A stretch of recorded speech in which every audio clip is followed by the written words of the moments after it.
Oi, quero dar as boas-vindas a você que está chegando aqui. Eu sou a Carol e esse é o meu podcast Tem na Estante.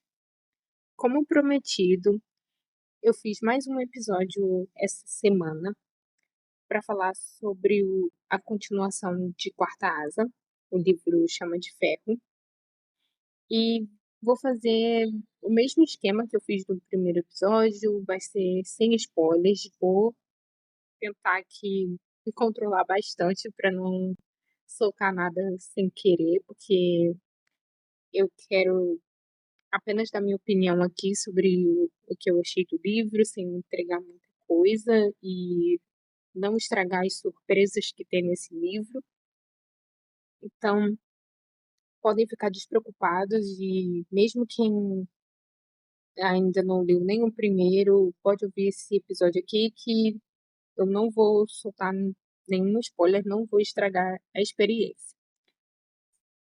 Então, esse segundo livro eu confesso que foi um pouco mais difícil para mim pegar o ritmo, e eu queria muito culpar a minha ressaca literária, mas eu acredito que não foi somente culpa dela. Porque assim, eu acabei de ler o primeiro livro e aí pensei em emendar a leitura, isso no ano passado. Mas emendar assim entre aspas, né? Porque o livro foi lançado em agosto do ano passado, se não me engano. Aí eu pensei, bom, vou ler esse pouquinho aqui e depois eu continuo a leitura. Mas nisso de falar que vou pegar o livro para ler e deixar para lá que depois eu continuo, nisso eu fui enrolando, enrolando, enrolando e só fui ler o livro em janeiro, semanas antes de sair o terceiro livro, Tempestade de Ônix, que eu ainda estou lendo. Aí eu acabei de ler o livro na semana de lançamento de Tempestade de Ônix, o que para mim foi uma boa coisa porque eu consegui nesse emendar uma leitura na outra e não fiquei com preguiça de começar um novo livro. Só que aí eu também notei que esse início de Chama de Ferro foi um pouquinho mais arrastado. E já teve outras resenhas que eu vi de leitoras que falaram isso também, que acharam um pouco mais arrastado, mais detalhado, e realmente foi.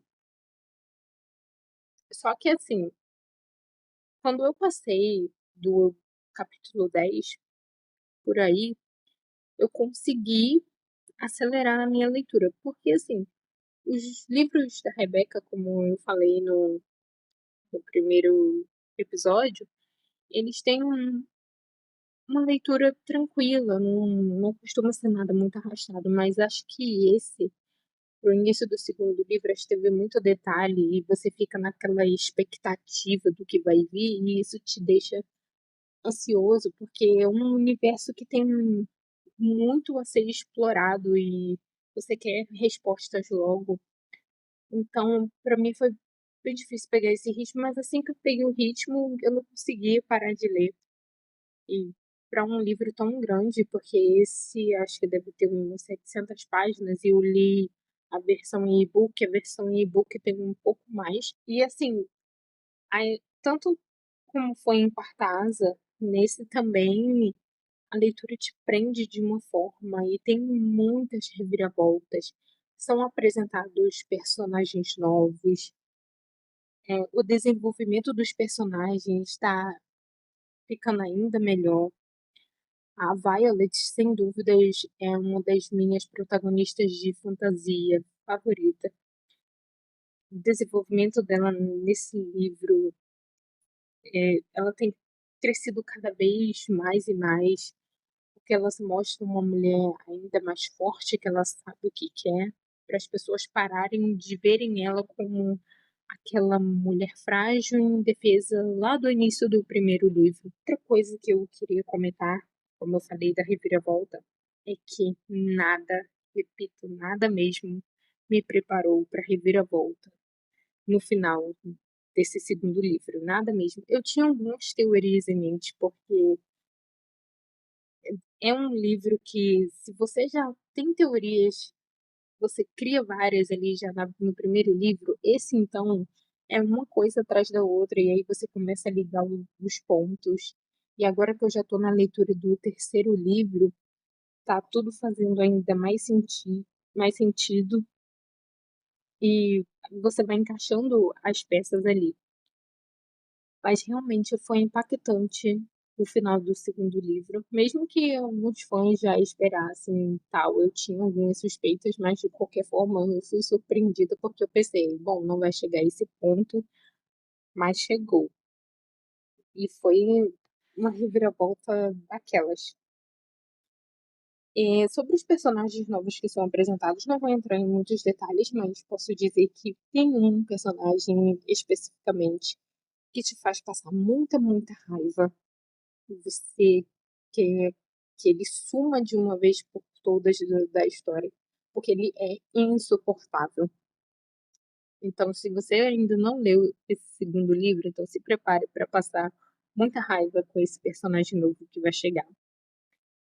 Os outros personagens, como os amigos da Violet, os Aiden e os amigos dele, é, eu queria muito dizer assim, não se apegue a personagens, mas é meio difícil porque todos os personagens de Quarta Asa são muito carismáticos. Então, assim, você se apega aos amigos da Violet também, ao, aos amigos do Zayden. E é assim, um mais apaixonante do que o outro, porque cada um tem uma personalidade muito diferente. E isso tudo torna tudo mais interessante, ali o relacionamento entre eles. E eu tô muito preocupada com o que pode acontecer daqui pra frente com essas amizades, porque, como eu falei, eu quero dar o alerta para não se apegar a ninguém, mas ao mesmo tempo para mim já é tarde demais, porque eu já me apeguei aos personagens. Então, se algum deles for de arrasta em próximos livros até o final da série, porque ainda faltam 2 livros para serem lançados, eu sei que eu vou ficar muito triste. Mas não quero pensar nisso, eu quero acreditar que todo mundo vai ter um final feliz e vai dar tudo certo. Falando mais também de relacionamentos, não preciso falar do relacionamento da Violet e do Zayden, que eles estão meio que em um conflito nesse segundo livro, mas que aos poucos as coisas vão se acertando, então assim, é uma coisa que deixa o leitor meio aflito, porque a gente quer que o casal fique junto, claro, mas entre eles ali tem algumas barreiras que elas precisam ser quebradas e está sendo bem complicado, principalmente pro lado da Violet, que ela mesma diz que ela precisa de respostas, ela precisa de verdades, mas tem que tomar cuidado, senão vou acabar soltando algum spoiler aqui.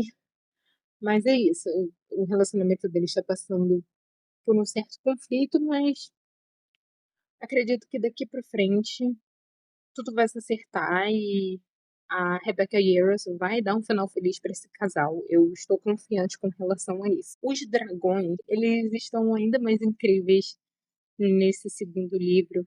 E o relacionamento deles com os humanos é uma coisa muito interessante de ler, porque você vai descobrindo coisas novas sobre os dragões também. Mas eu não quero entrar muito em detalhes porque, assim, é bem legal de você ler e acompanhar todo esse desenvolvimento. E eles são criaturas fascinantes. Os grifos também têm pontos muito interessantes, mas os grifos eles são mostrados mais pelo lado da outra nação, né, Poromiel.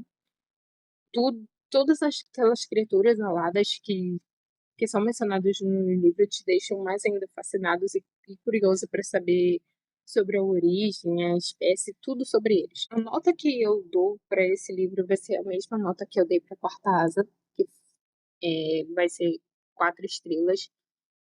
Eu permaneço com essa nota tanto para o primeiro quanto para o segundo livro.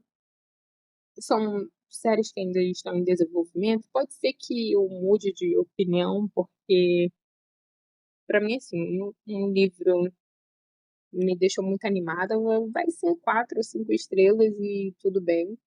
E tem ainda muitos pontos ali para fechar, e como ainda faltam 2 livros para a conclusão da série, tem muita coisa ainda para acontecer e tenho certeza que a autora vai dar respostas, porque tem coisas que não foram explicadas no primeiro livro que ela já deixou bem explicado nesse segundo, e assim como eu já comecei a leitura do terceiro livro, muitas coisas que não foram explicadas no segundo livro estão sendo explicadas agora em Tempestade de Ônix.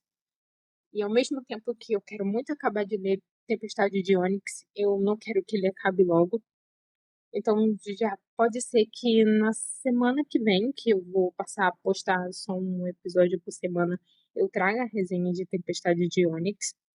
Mas eu tô muito angustiada de acabar o livro, porque ainda não tem previsão de quando vai sair o quarto, e eu sei que vai demorar ainda para ter as respostas, e já tô imaginando qual vai ser o plot twist que vai ter no final desse terceiro, porque a Rebecca fez isso no primeiro livro, fez isso no segundo, e eu não duvido nada que isso aconteceu no terceiro também. Uma coisa que eu gosto muito nesses livros de Quarta Asa é que a Rebecca sabe o momento certo de quando deixar as coisas bem tensas e quando colocar uma piada, fazer alguma brincadeira entre os personagens. E isso não deixa a leitura chata, porque mesmo que eu tenha demorado para pegar um pouco o ritmo no início da leitura, ao longo do livro tudo vai ficando mais interessante, você vai montando várias teorias que fazem muito sentido, mas não sei o que esperar da autora. Então, a resenha desse livro vai ser um pouquinho mais curta, porque eu, como eu falei, eu não quero estragar a experiência da leitura e tal. Mesmo quem não vá ler agora, vai ler daqui a um tempo, só para deixar realmente registrado o que eu achei do livro. E já preparo já vocês já para a semana que vem. O episódio, quem sabe, vai ser de Tempestade Ônix, se eu acabar o livro a tempo até lá. Mas, excepcionalmente, essa semana eu quis lançar 2 episódios falando sobre o livro, principalmente para quem também já quer começar a ler os livros da série também, né? Já quer pegar logo os 2 primeiros, para já emendar com a leitura de Tempestade Ônix. Então, achei que seria interessante lançar os 2 episódios já nessa semana. Mas é isso, essa foi a resenha de Chama de Ferro, e espero que vocês tenham gostado também. E eu encontro vocês no próximo episódio. Tchau!